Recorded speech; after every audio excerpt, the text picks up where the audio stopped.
वीरेंद्र कुमार दुग्गड़ ज्योतिष दर्शन बहुउद्देशीय अनुसंधान केंद्र चैनल में आपका हार्दिक स्वागत करता हूं। आज मैं आपको चंद्र ग्रहण के बारे में संपूर्ण जानकारी दूंगा। चंद्र ग्रहण ग्रहों की वो घटना है कि जब पृथ्वी सूर्य की परिक्रमा करते हुए चंद्रमा और सूर्य के बीच आ जाती है तो चंद्रमा उससे ढक जाता है और चंद्रमा तक सूर्य की किरणें नहीं पहुंच पाती है, तब चंद्र ग्रहण हमें दिखाई देता है। ये घटना पूर्णिमा के रोज होती है और भारतीय ज्योतिष शास्त्रों के अनुसार, धर्म के अनुसार, राहु जब पूर्णिमा के दिन चंद्रमा को ग्रसित कर लेता है और चंद्रमा कुछ समय के लिए छिप जाता है तो हम इसे चंद्र ग्रहण कहते हैं।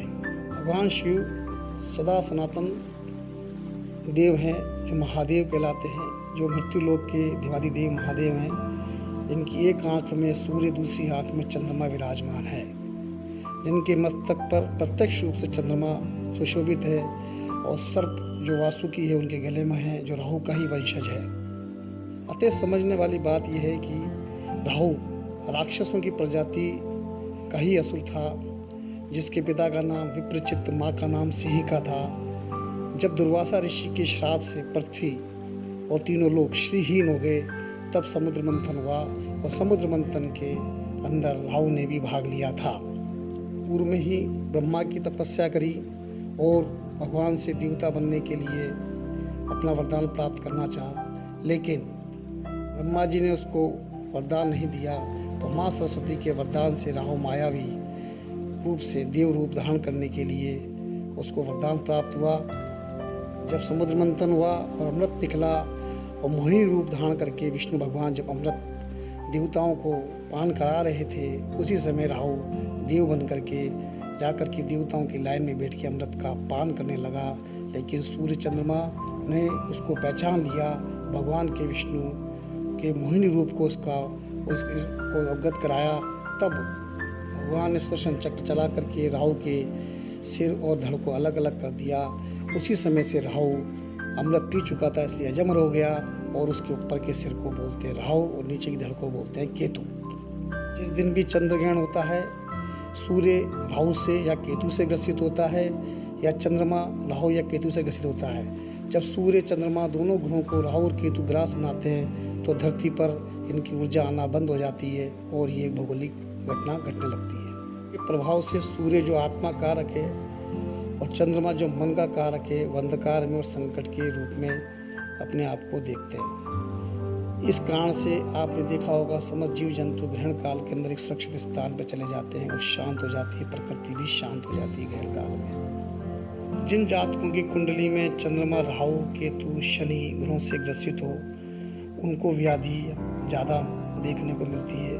वे मानसिक रूप से, शारीरिक रूप से अपने आप को बहुत ज़्यादा तनावग्रस्त महसूस करते हैं। यदि वो व्यक्ति जिनकी कुंडलियों में इस तरह के योग होते हैं, वो यदि समाधान ना करे तो शनि ग्रहण के प्रभाव से रोगी एवं अल्पायु तक बन जाते हैं। ऐसे जातकों के अंदर आत्महत्या की प्रवृत्ति, स्किन रोग, शारीरिक पीड़ाएं, ऐसी व्याधियां जो उसके शरीर के अंदर से निकलती नहीं है, जिनका इलाज नहीं होता, लाइलाज बीमारियों के शिकार भी होते हुए देखे गए हैं।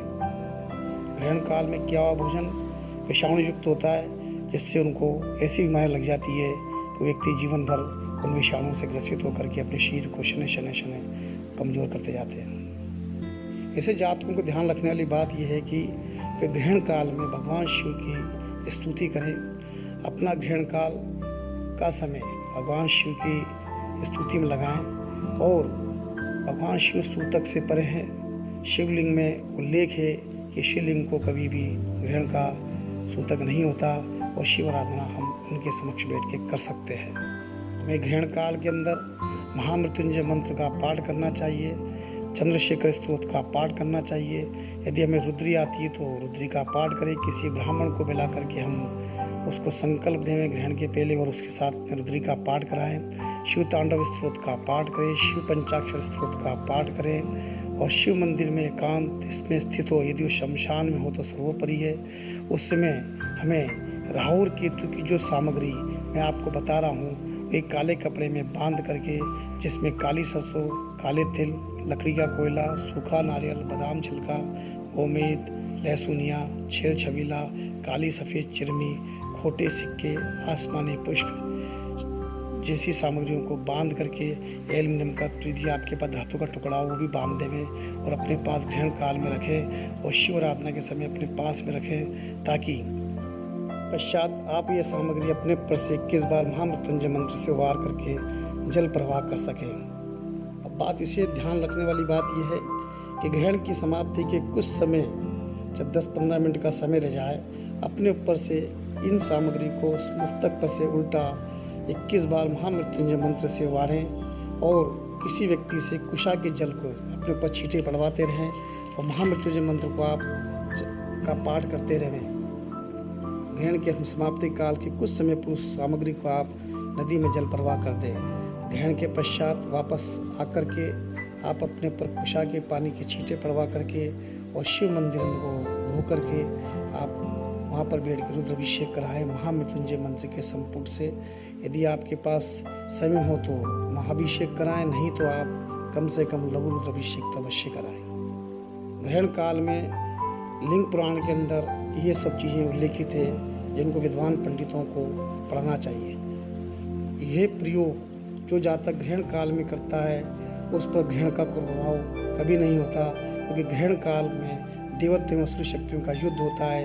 इसलिए महादेव इस संकट को कम करने में मदद करते हैं। तो जो लोग ग्रहण काल में भगवान शिव का जाप करते हैं वे साधना से लाखों गुना मंत्र का प्रभाव अपने ऊपर सिद्धस्त पाते हैं। भारतीय शास्त्रों में ग्रहण काल में किए हुए मंत्र जप का प्रभाव लाखों गुना बताया गया है, लेकिन अभी के सभी विद्वान पंडित ग्रहण काल में अपने घर में बैठ जाते हैं, जिसके कारण उनकी शक्तियाँ भी कम होती जा रही हैं। सामान्य व्यक्ति भी ग्रहण काल के समय यदि ये पूजा आराधना करे तो उसको अनंत गुना फल प्राप्त होता है। व्यक्तियों को भी सांसारिक चक्र को छोड़ करके इस समय शिव स्तुति में समाधिस्थ होना चाहिए। ये प्रभाव से उसे अनेक जन्मों के पापों को नष्ट करने की ताकत प्राप्त होती है।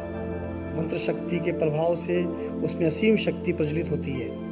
ज्योति दर्शन बहुउद्देश्य अनुसंधान केंद्र के द्वारा गत 30 वर्षों से लाखों लोगों को ग्रहण काल में ये विधान किया जा रहा है। इसके प्रभाव से उनके जीवन के अंदर ग्रहण के असर को काफ़ी हद तक रोका गया है। जिन व्यक्ति की कुंडली में चंद्र ग्रहण हो उनको ग्रहण काल में काला वस्त्र कदापि धारण ना करें, भोजन का त्याग करें, सूतक काल में रखा हुआ भोजन ना खाएं।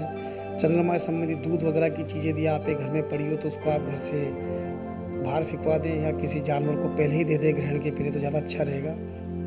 ग्रहण के पश्चात नहा धोने के बाद आप घर में नया भोजन पका करके खाएं, पुराना रखा हुआ भोजन आप प्रयोग ना करें। ग्रहण काल में जो स्त्रियाँ गर्भवती हो ग्रहण ना देखें, अपितु नाभि चक्र के आसपास गेरू मिट्टी जो आती है उसका लेप कर लें, ताकि ग्रहण का असर आपके बच्चे पर ना पड़े। ग्रहण काल में आप किसी भी तरीके का आहार ना लें। आपको जानकारी चंद्र ग्रहण के संबंध में यदि अच्छी लगी हो तो आप इसे लाइक करें और चैनल को सब्सक्राइब करें, ताकि आगे भी आपको इस तरह की जानकारी मिलती रहे।